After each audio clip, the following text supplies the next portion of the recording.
한번 따라 하시면, 나라를 위한 기도, 나라를 위한 기도.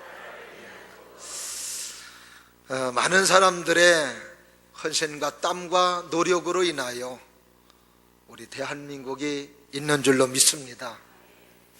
우리는 정말 너무나도 좋은 시대에 또 자유가 있고 먹을 것도 풍성한 가운데 이렇게 삶을 살아가고 있습니다.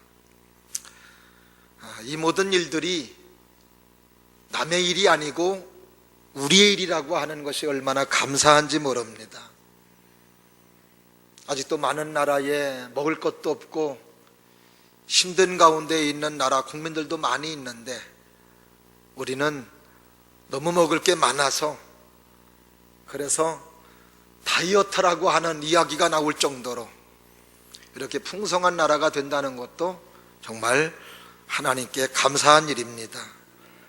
그게 특별히 오늘도 하나님 앞에 예배드리는 사람들은 자유하게 하나님을 찬양하고 자유하게 기도하고 또 예배드릴 수 있다는 거, 이것도 정말 하나님의 은혜이고 축복입니다. 어떤 나라는 예수님을 믿고 싶은데 믿지를 못합니다. 기도하고 싶은데, 찬양하고 싶은데 찬양할 수 없어요. 이것 때문에 고난당하고 어려움 당하는 나라도 많이 있는데, 우리는 기도한다고 잡아가지 않아요. 예배드린다고 감옥 가지 않습니다. 이것도 우리가 하나님 앞에 감사한 제목 가운데 하나인 줄로 믿습니다. 사실 우리나라는 제가 어렸을 때 40년 전, 50년 전만 해도 힘들고 어려웠던 나라, 먹을 것도 없었던 나라, 그렇게 어려웠던 나라가 지금 우리나라 작년도 수출 순위를 보니까 우리 세계에 6위를 기록했더라고요. 한 300개 정도의 나라가 있는데 그 가운데 수출을 많이 하는 나라로 세계 6위의 수출 대국이 됐다는 것.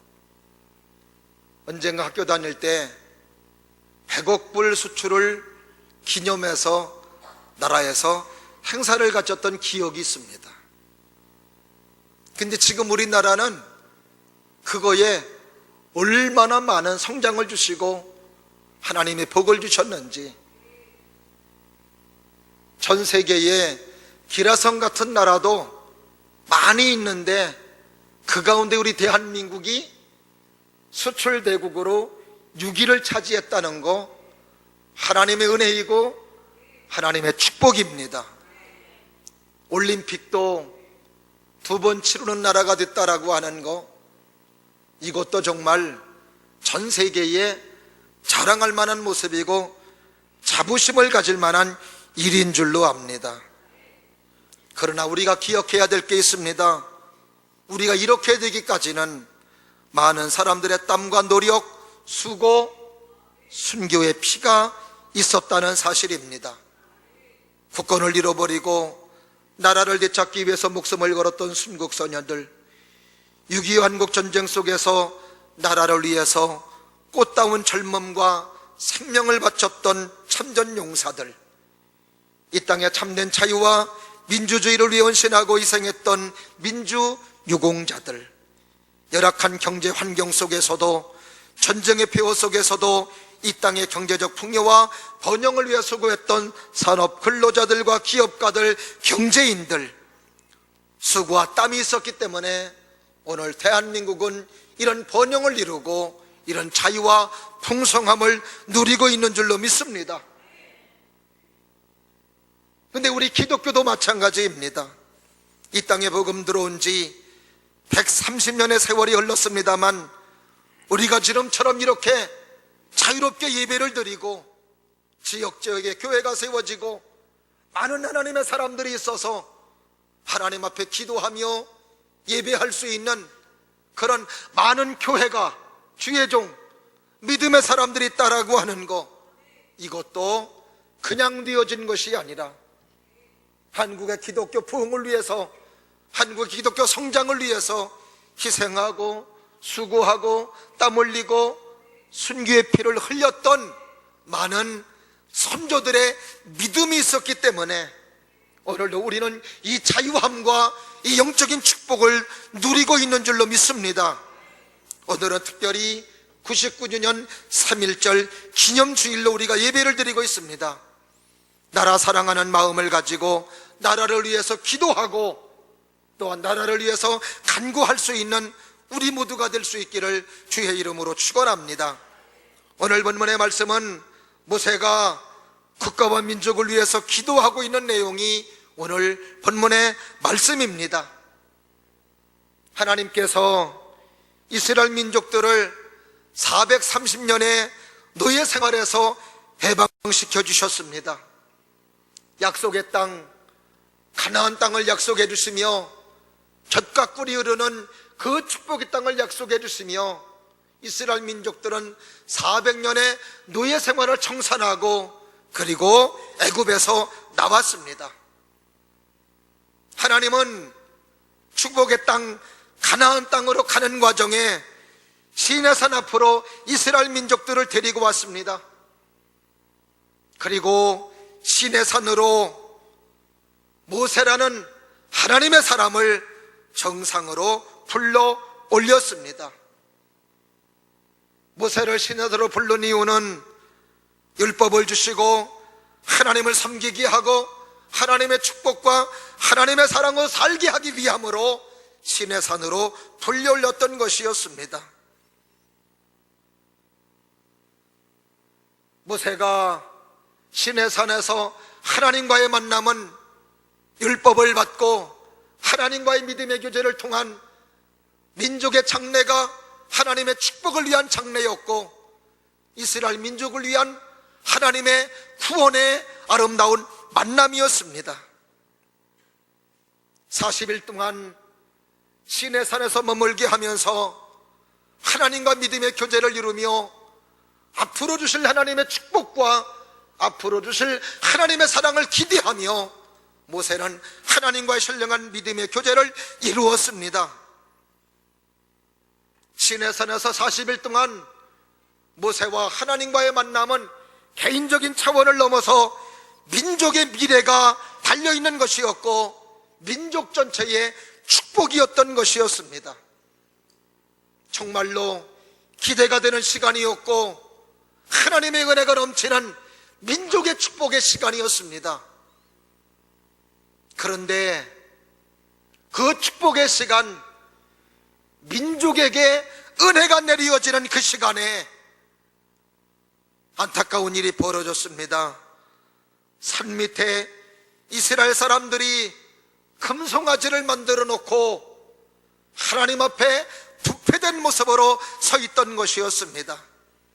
이 일로 하나님은 이스라엘 민족을 진멸해 버리겠다고 하셨고 이때 하나님 앞에 하나님께서 은혜를 베풀어 주셨던 이스라엘 민족, 하나님의 사랑해 주셨던 이스라엘 민족을 진멸하지 말아달라고 하나님 앞에 간절히 기도했던 모세의 기도가 오늘 본문의 말씀입니다. 이스라엘 민족은 분명히 하나님 앞에 부패된 백성으로 하나님 앞에 멸망당할 수밖에 없었으나 모세가 하나님 앞에 간절히 기도함으로 말미암아 민족이 살고 백성이 사는 하나님의 은혜가 임하였던 것을 우리는 오늘 본문의 말씀을 통해서 알 수 있습니다.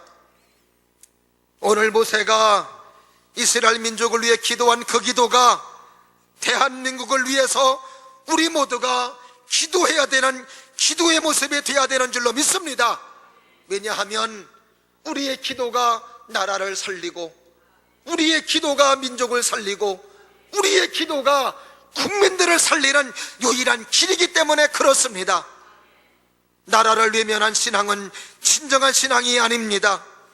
내가 진정으로 나라를 걱정하고 나라를 위해서 기도하는 하나님의 사람이 될 때에 나와 더불어 나라가 평안하며 하나님의 축복의 대한민국이 되기 때문입니다. 나라 없는 개인의 평강 기대할 수 없습니다. 나라 없는 개인의 부요 기대할 수 없습니다. 나라 없는 개인의 번성 기대할 수 없습니다. 내가 아무리 돈이 많다 하더라도 나라가 부서진다면 나의 돈이 있음이 무슨 의미가 있습니까? 나라가 부서지고 나라가 도탄에 빠졌는데 나 하나 개인의 평안함이 있다면 그 평안함이 무슨 의미가 있느냐 이 말이지요.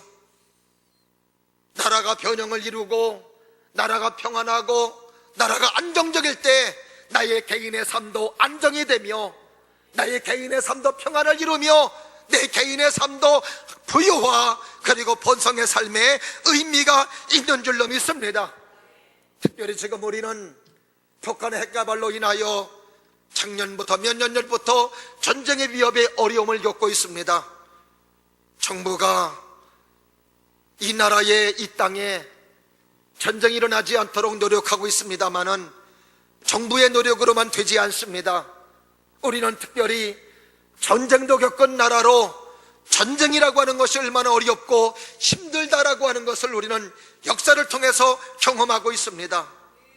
정말 이 나라에 전쟁이 일어나지 않도록 하나님의 사람들이 기도하고 하나님의 은혜를 구할 때 하나님께서는 이 나라에 번영을 주시며 전쟁이 없는 나라로 하나님이 지켜주시는 복된 나라가 될 수 있는 줄로 믿습니다.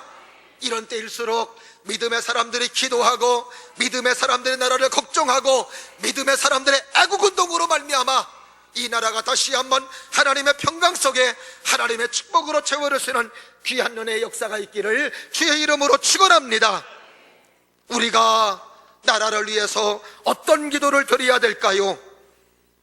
첫 번째로 과거에 베풀어 주신 하나님의 은혜를 기억하며 감사 기도해야 될 줄로 믿습니다. 오늘 본문의 말씀 13절을 보게 되면 다 같이 읽겠습니다. 시작. 주의 종 아브라함과 이삭과 이스라엘을 기억하소서.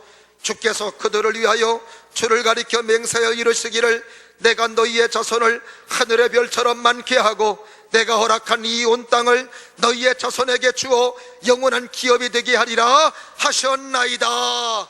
할렐루야. 오늘도 모세가 하나님 앞에 간절히 기도할 때에 백성들을 진멸한다고 그럴 때 하나님께서 약속해 주셨던 약속을 모세가 들이밀고 있습니다. 하나님, 이 백성 하나님이 은혜를 베풀어 주셨습니다. 하나님이 사랑해 주셨습니다. 하나님의 역사해 주셨습니다. 종살이 했던 이스라엘 민족을 끄집어 내주셨습니다.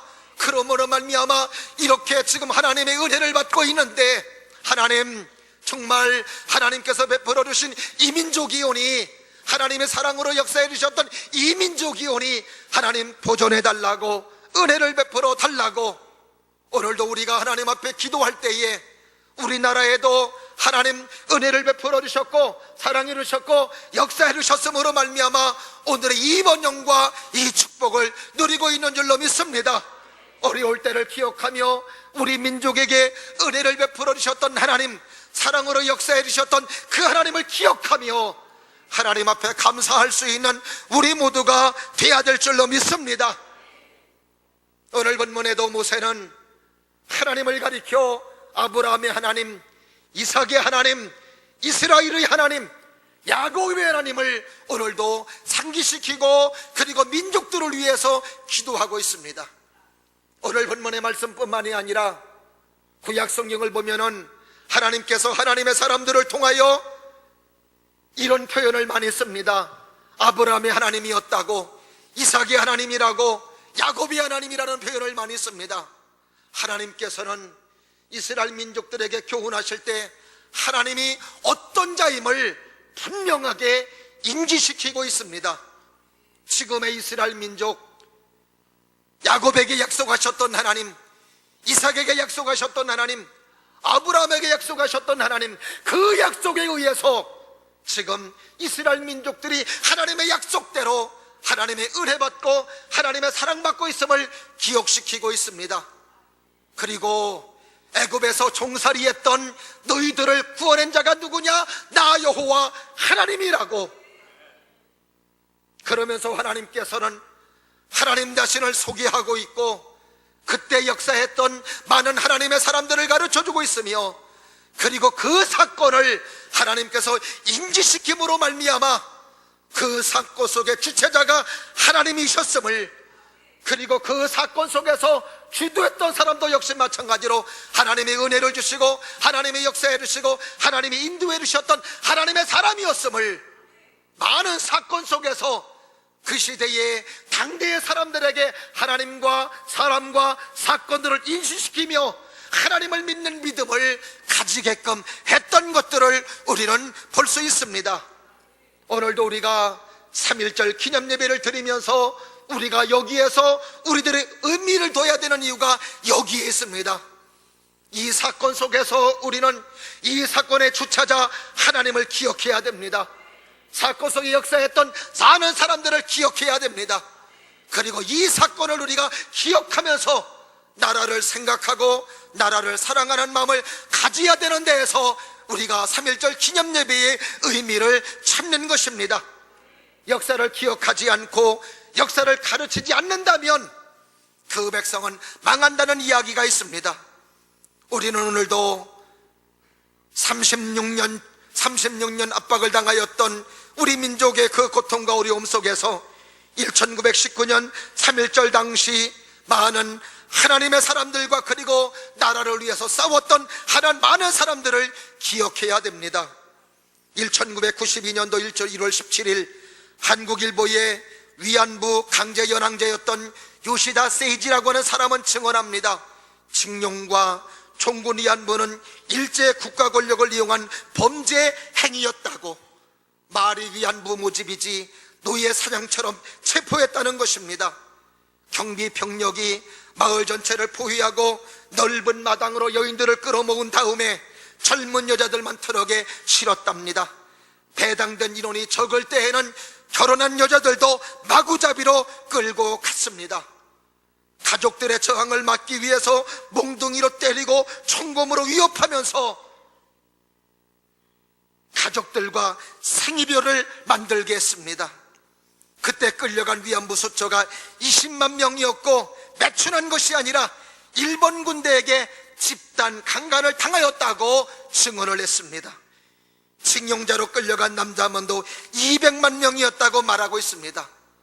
나라를 빼앗기고 나라가 부서짐으로 말미암아 당한 고통이었고 수치였고 수모였습니다. 우리 민족의 선조들이 당했던 아픔 우리는 기억해야 됩니다. 이스라엘의 야드바셈이라고 하는 전쟁 기념관이 있습니다. 그곳에는 이스라엘 민족이 2차 대전 히틀러 정권에게 600만 명 학살당한 것들을 기념하는 것으로 그때 연장을 사진을 통하여 생생하게 후손들에게 보여주고 있습니다. 그냥 죽인 것이 아니고 가스실에 넣어서 죽이는 장면, 그 사람의 몸을 빼어서 자기 선조들의 몸에서 기름을 빼내어 비누까지 만드는 잔악상을 그대로 사진으로 보여주면서 우리 믿음의 선조들이, 우리 조상들이 이렇게 어려움과 고통을 당하면서 이렇게 이스라엘 나라를 지금 세워가고 있으며 우리가 누리고 있는 번영과 축복은 이분들의 희생과 이분들의 죽음으로 인하여 이런 어려움 속에서 우리가 누리고 있는 번영이니만큼 우리는 이 사람들의 후예로서 나라를 사랑하는 마음을 가져야 된다고.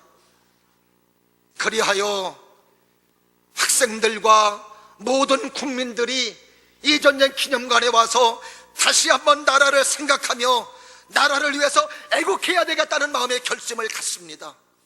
그러기에 1967년도 중동전쟁이 일어났을 때에 말도 안 되는 싸움 같고 질 수밖에 없는 이스라엘 싸움이었지만 그때에 먼저는 하나님의 은혜였지만 유학했던 이스라엘 학생들은 본국에 전쟁이 일어났다고 그랬을 때에 다 비행기 타고 이스라엘로 들어왔으며 중동 학생들은 그 전쟁 속에 죽지 않으려고 빠져나갔다라고 하는 모습은 벌써 그 민족의 정신력과 그리고 나라를 사랑하는 마음이 그 속에서도 알 수 있는 것입니다.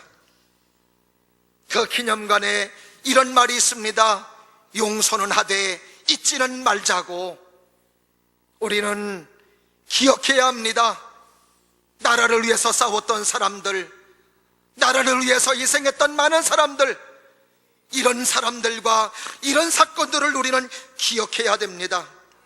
1919년 4월 15일 오후 2시 보병 79연대 아리따 중위는 부하 11명과 일본인 순사 1명, 이 사람들은 제암리에서 살다가 나온 순사부 조이창과 그리고 파란에서 정미서를 하고 있던 사사키라고 하는 사람을 하세요. 마을의 성인 남자들을 제암교회로 모이게 했습니다. 모이게 하여 예배당 창문과 창문에 못을 치고 막고는 예배당에 불을 지르고, 그리고 사격하여 23명의 목숨을 빼앗았습니다. 그리고 민가에 불을 질러 마을을 초토화시켰습니다. 그리고는 이웃 마을 고조리로 가서 천도교인 6명을 총살하였습니다. 한 마을의 교회와 그리고 가정을 쑥대밭으로 만들었습니다. 그때 스코빌드 선교사는 4월 18일 단독으로 제암리와 수촌리를 방문한 이래 수차 왕래하며 사후 수습을 돕는 한편 사건 보고서를 캐나다와 미국의 친지들에게 전달하였고, 글 수 없는 불꽃이란 책을 써서 일제 만행을 세계에 알리는 데 크게 기여하였습니다. 우리는 나라의 수치와 아픔을 뼈저리게 기억하며 기도하는 하나님의 사람이 되어야 될 줄로 믿습니다. 오늘 모세가 기억하여 달라고 하는 것처럼 이 나라를 기억해 달라고, 하나님 은혜를 베풀어 달라고, 그래도 그 가운데 속에서 우리 민족에게 은혜를 베풀어 주시고 사랑으로 역사해 주셨던 우리 대한민국을 기억하며 이만한 민족이 되게 하고 이만한 나라가 되게 했다는 것에 감사하며 하나님 앞에 기도할 수 있는 우리 모두가 되어야 될 줄로 믿습니다. 이 번영을 이루게 해주셨사오니 겸손한 나라가 되게 해달라고, 겸손한 위정자들이 되게 해달라고, 겸손한 교회가 되게 해달라고, 겸손한 주의종이 되게 해달라고, 겸손한 성도들이 되게 해달라고 기도하는 하나님의 사람이 되어야 될 줄로 믿습니다. 베풀어 주신 은혜가 많고 또한 하나님이 우리를 사랑해 주셨으니 감사하면서 나라를 위해서, 가정을 위해서, 교회를 위해서 기도하는 우리가 되어야 될 줄로 믿습니다. 그 다음에 두 번째로 또한 우리가 뭘 위해 기도해야 되느냐? 민족이 죄를 회개하고 다시 일어날 수 있도록 기도해야 되는 줄로 믿습니다. 오늘 7절 말씀을 다 같이 봅니다. 7절 보면은요, 다 같이 읽습니다. 시작. 여호와께서 모세에게 이르시되 너는 내려가라. 네가 애굽 땅에서 인도하여 낸 네 백성이 부패하였도다. 8절 시작. 그들이 내가 그들에게 명령한 길을 속히 떠나 자기를 위하여 숭아지를 부어 만들고 그것을 예배하고 그것에게 제물을 드리며 말하기를 이스라엘아, 이는 너희를 애굽 땅에서 인도하여 낸 너희 신이라 하였도다. 백성들이 부패함으로, 백성들이 우상을 만들고 백성들이 하나님을 떠났다라고 하는 것입니다. 그러므로 인하여 하나님은 민족을 멸절시키고 모든 사람들을 진멸해버리겠다고 하나님은 말씀하셨습니다. 그때 하나님 앞에 간절히 기도하는 사람 모세, 하나님 앞에 기도하는 하나님의 사람이 기도함으로 인하여 이스라엘 민족과 국민들은 살 길이 열렸던 것이었습니다. 하나님께 멸망당하는 건 죄 때문에 멸망당하지만 엄밀히 말하면 죄로 인하여 멸망당하는 것이 아니라 이 땅에 살고 있는 사람들은 죄라고 하는 것을 피할 수는 없습니다. 뭐를 안 함으로 멸망당하느냐? 회개하지 아니함으로 멸망당한다는 것을 성경을 통해서 알 수 있습니다. 그러므로 오늘도 우리는 내가 하나님 앞에 회개하고 민족이 하나님 앞에 잘못된 것들을 회개할 수 있는 회개의 기도를 하나님 앞에 드려야 되는 줄로 믿습니다. 호세아서 10장 13절을 보면은 이스라엘 민족이 망하는 이유를 이렇게 말합니다. 너희는 악을 밭가라 죄를 거두고 거짓 열매를 먹었나니 이는 네가 네 길과 네 용사의 많음을 의뢰하였음이라. 그러므로 너희 백성 중에 요란함이 일어나며 네 산성들이 다 해파되되 살만이 전쟁의 날에 배다위를 힙하인 것 같이 될 것이라. 그때의 어미와 자식이 함께 부서지리라.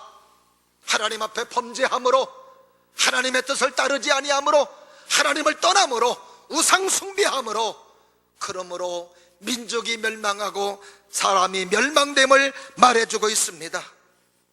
이 나라를 위해서 기도할 때 죄를 용서하여 주시옵시고, 이 나라의 죄를 깨닫게 하여 주시옵시고, 잘못된 것들에게 돌이켜서 하나님 앞에 회개하며 하나님의 은혜를 구하는 이 나라가 되게 하여 주시옵소서.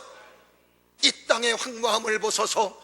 민족의 죄악을 놓고 통곡하며 탄식하는 청년의 찬양과 같이 오늘도 우리는 민족의 죄악에 죄를 놓고 회개하고 하나님 앞에 통해 자복하며 회개할 수 있는 하나님의 사람들이 되어야 될 줄로 믿습니다.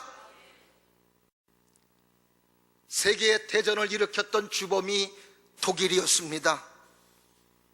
독일은 세계 대전을 일으킴으로 자기들도 어려움에 처하며 주변의 나라마저도 어려움에 만들고 세계를 불안하게 만들었던 나라가 독일입니다.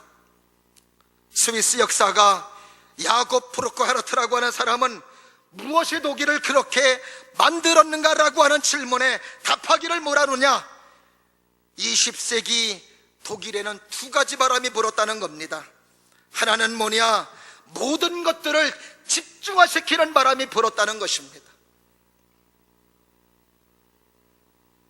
독일은 지방분권 체제였습니다. 지방분권 체제의 좋은 점은 균형적 발전입니다.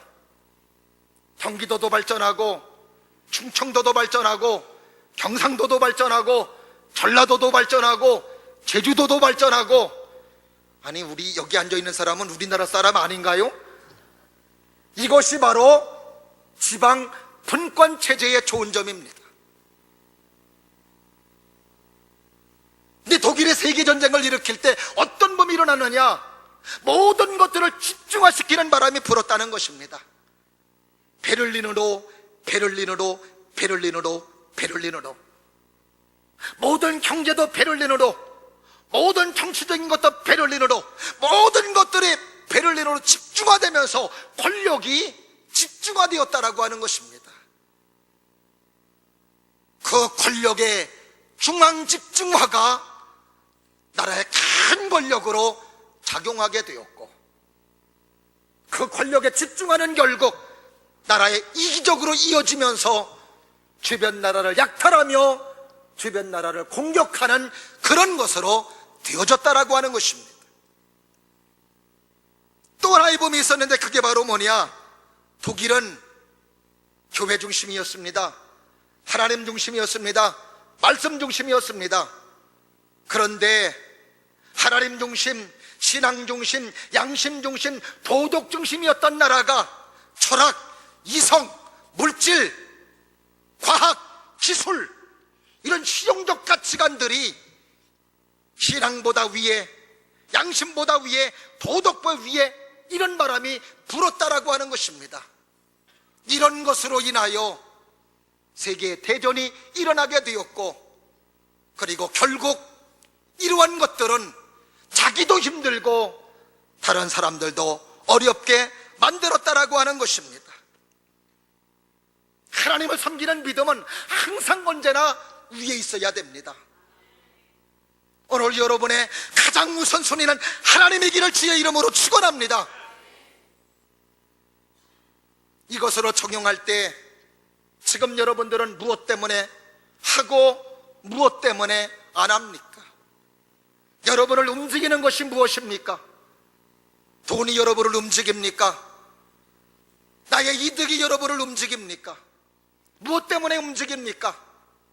하나님 때문에 움직입니까? 말씀 때문에 움직입니까? 하나님을 믿음의 여러분을 움직이게 합니까? 저는 바라기는 저도 그렇고 여러분도 그렇고 하나님이 여러분의 삶에 움직이는 이유가 되기를 주의 이름으로 축원합니다. 내가 움직이는 것도 하나님 때문에, 내가 안 하는 것도 하나님 때문에, 얄박한 돈 때문에 하고 얄박한 돈 때문에 하지 않는 모습이 아니라 하나님 때문에 해야 될 거 하고 하나님 때문에 하지 말아야 될 때 하지 않는 사람. 근데 독일의 2차 대전 일어났을 때에는 이런 가치관들이 실용적 가치관으로 최고 우선순위에 있었다라고 하는 것입니다. 마태복음 25장에 보면은 말세에 나타날 징조를 이렇게 말합니다. 멸망에 가증된 것들이 존귀한 자리이거든 그때의 말세인 줄 알라고. 지금 믿음보다, 사람의 생명보다 무엇이 지금 존귀한 자리에 있습니까? 물질이, 돈이, 나의 유익이 가장 위에 있습니다. 사람들의 생명이 내 돈 유익, 내 돈을 구하는 것보다 못해요. 이게 지금 말세 일어날 일이라고 말씀해 주시고 있습니다. 사랑하시는 저와 여러분들은 오늘도 다시 한번 하나님의 말씀보다, 믿음보다, 신앙보다 위에 있는 것이 없기를 바라고, 하나님이 가장 위에 있기를 주의 이름으로 축원합니다. 자녀가 아무리 귀해도 하나님보다 귀해서는 안 됩니다. 가정이 아무리 귀해도 하나님보다 귀해서는 안 됩니다. 취미의 오락이 아무리 귀해도 하나님보다 귀해서는 안 됩니다. 여러분의 자녀를 사랑하시는 분 아멘. 자녀를 사랑한다면 자녀를 사랑하기 때문에 하나님을 더 귀하게 여겨야 됩니다. 가정을 사랑하시는 분 아멘. 가정을 사랑한다면 그 가정을 사랑하는 분이 하나님이시기 때문에 하나님을 더욱더 사랑해야 된다는 이야기입니다. 가정을 지키고 자녀를 지키시고 나의 삶에 유익을 주시는 분이 하나님이시기 때문에 그렇습니다. 오늘도 우리는 우리 앞에 금송아지가 없어야 됩니다. 하나님보다 더 소중한 것이 없어야 된다 이 말입니다. 오늘도 우리 민족이 하나님보다 더 소중한 것들이 있었다면 용서해 주시고, 우리 한국교회가 정말로 하나님보다, 예수님보다, 말씀보다 더 중요한 것이 있다면 이 순서가 바뀌어지기를 바라며 다시 하나님의 위로 올라가기를 바랍니다. 주님 은혜를 내리워 주시옵시고, 우리 모든 성도들도 하나님보다 귀한 것은 없습니다. 예수님보다 귀한 것은 없습니다. 말씀보다 귀한 것은 없습니다. 신앙보다 귀한 것은 없습니다. 내가 다른 것들을 소중히 여겼다면 회개하며 하나님의 은혜를 구할 수 있는 우리 모두가 될 수 있기를 주의 이름으로 축원합니다. 마지막으로 우리가 하나님 앞에 나라를 위해 기도할 때 뭘 기도해야 되느냐? 따라 하십니다. 빛과 소금의 직분을 잘 감당할 수 있도록 기도해야 됩니다. 아니, 뭔 소리인지 안 들려요. 다시. 빛과 소금의 직분을 잘 감당할 수 있도록 기도해야 됩니다. 시작. 할렐루야. 이걸 감당해야 나라가 살아요. 이걸 감당해야 내가 사는 겁니다. 예레미야서 5장 1절을 보면은 너희는 예루살렘 거리로 빨리 다니며 그 넓은 거리에서 찾아보고 알라. 너희가 만일 정의를 행하며 진리를 구하는 자를 한 사람이라도 찾으면 내가 이 성읍을 용서하리라. 그 거리에 우리 사회, 우리나라에 믿음의 사람 한 사람만 있어도 하나님께서는 멸하지 않고 하나님이 은혜를 주시겠다고 말씀해 주시고 있습니다. 그 믿음의 사람이 없습니다. 그 하나님의 사람이 없습니다. 아수르에게 멸망당할 때에도, 바벨론에게 멸망당할 때도 이스라엘 사람들에게서 하나님의 사람, 믿음의 사람, 은혜의 사람 찾아보기 어렵습니다. 사랑하시는 여러분, 여러분의 기도가 가정을 살립니다. 여러분의 기도가 사회를 살립니다. 여러분의 기도가 나라를 살린다는 사실을 기억할 수 있기를 주의 이름으로 축원합니다. 외롭게 믿음의 생활하시는 분들, 아무도 다니지 아니하며 나 혼자 기도하고 예배드리는 우리 성도님들, 그래도 힘들고 어려워도 그 믿음 유지하십시오. 그 믿음의 자리에서 떠나지 마십시오. 힘들고 어려워도 그 신앙, 그 기도, 그 믿음의 사람이 될 수 있기를 주의 이름으로 축원합니다. 여러분의 그 자리 때문에 여러분의 가정이 보존됩니다. 여러분의 그 믿음의 자리를 지키는 것 때문에 여러분의 남편과 믿지는 자녀들이 하나님의 복권 속에서 하나님의 사랑으로 살아가고 있다는 사실을 기억하십시오. 이것이 성경 속에서 우리에게 주시는 귀한 메시지입니다. 내 한 사람 믿음으로 서는 게 우리 가정의 소망입니다. 내가 말씀으로 서는 게 우리 가정의 소망이라는 이야기입니다. 그래서 오늘도 믿음의 사람들이 세상이 그렇게 다 악한 길로 간다 할지라도 내가 믿음으로 가야 되고 말씀으로 서야 되고 은혜로 서야 되고 하나님의 사랑으로 서야 되는 이유는 내가 믿음으로 설 때 나라의 하나님의 보존이 있고 나라의 하나님의 사랑이 있기 때문입니다. 우리 가정과 우리 사회, 우리 동네가 보존되기 때문입니다. 우리 교회가 있으므로 여러분들이 기도하는 것 때문에 연희동이 복이 되기를 바라고, 신곡동이 복이 되기를 바라고, 공천동이 복이 되기를 바라고, 금암동이 복이 되기를 바라고, 경서동이 복이 되기를 바라고, 검단동이 복이 되기를 바라고, 숭이동이 복이 되기를 바라고, 성남동이 복이 되기를 바라고, 가자동이 복이 되기를 바라고, 가정동이 복이 되기를 바라고, 아유 모르겠다 인천시가 복이 되기를 바랍니다. 아멘. 아이 왜 우느냐고 죽을 뻔했어요. 우리의 기도, 우리의 믿음이 얼마나 소중합니까? 한 사람만 찾으면, 한 사람만 있어도. 오늘 우리는 내 개인적인 삶에 기도할 제목도 많습니다. 내 염려거리도 많습니다. 그러나 이것보다 나라가 평안해야 돼요. 나라가 있어야 돼요. 나라의 안정이 있어야 됩니다. 나라의 평강이 있어야 됩니다. 그래야 나의 유익과 나의 번영과 나의 부여도 같이 있고 의미가 있다 이 말입니다. 오늘도 우리가 우리의 삶의 터전에 이런 하나님의 은혜가 있다는 사실을 기억하며 믿음으로 설 수 있는 하나님의 사람들이 될 수 있기를 주의 이름으로 축원합니다. 초창기 한국의 기독교는 그랬습니다.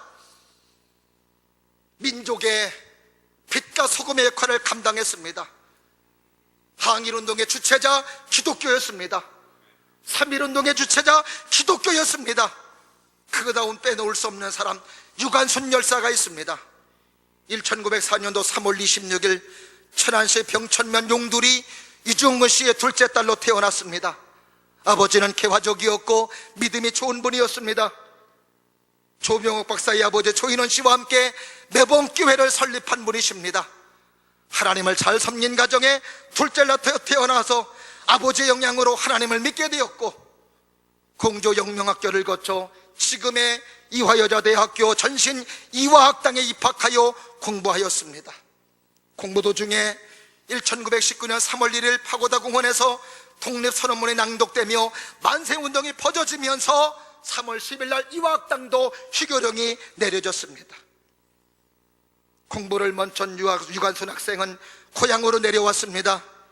교회 중심의 아버지와 조인원 씨와 함께 4월 1일 병천 장날 장터 독립만세운동을 계획하고 20일 동안 천안, 청주, 진천, 영기 일대를 돌면서 만세운동을 촉구했습니다. 하루 전날 매봉산으로 올라가서 봉화를 시작하여 병천 일대 만세운동을 전개하였는데 그때에 병천시장에 3,500명이 모였습니다. 이날 오후에 장터에서 조인원 씨와 함께 독립선언서를 낭독하였습니다. 이때 애국시민과 그리고 일본 경찰에 충돌하여 총격전이 벌어졌는데 그때 아버지 어머니가 죽게 되었고 그때 만세운동을 했던 여러 명이 죽었습니다. 그때 유관순 열사도 함께 잡혀 공주 형무소에 거쳐 서대문 형무소에 이감되어 모진 고문을 당하였습니다. 그때 나이 소녀였습니다. 여자로서의 수치 성고문을 당했습니다. 귀가 잘렸습니다. 코가 잘렸습니다. 손톱과 발톱이 빠졌습니다. 그러면서도 하나님을 사랑하는 마음과 그리고 나라를 사랑하는 마음이 식어지지를 않았습니다. 죽을 때 유언하였습니다. 내 귀에 코가 잘리고 내 손과 다리가 부러져도 이 고통은 이길 수 있사오나 나라를 잃어버린 그 고통만큼은 견딜 수 없습니다. 나라에 바칠 목숨이 오직 하나밖에 없는 것만이 이 소녀의 유일한 슬픔입니다.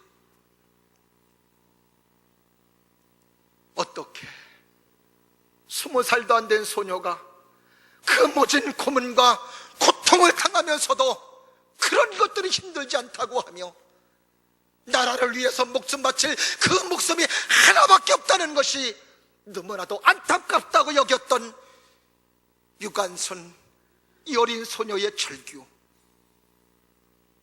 이 절규가 오늘의 대한민국을 있게 하였고, 오늘의 우리 기독교가 떳떳하고 자랑하고 자부심을 가질 만한 우리 기독교로 만들었습니다. 그때 우리 기독교는 우리나라의 전체 인구는 1500만 명에서 2000만 명이었습니다. 그때 기독교 인구는 불과 30만 명밖에 되지 않았습니다.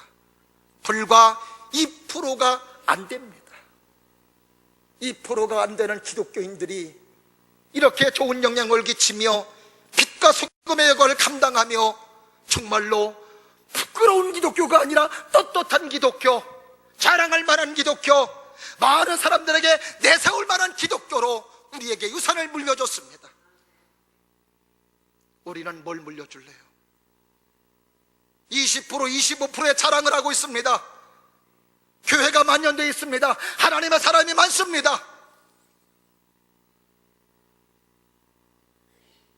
우리의 후손들에게 21세기에 살고 있는 기독교를 무엇으로 말하게 하시렵니까?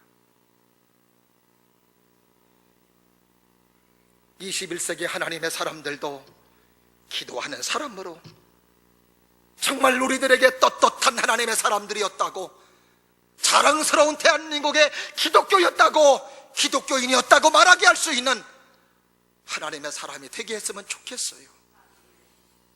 다른 길 없습니다.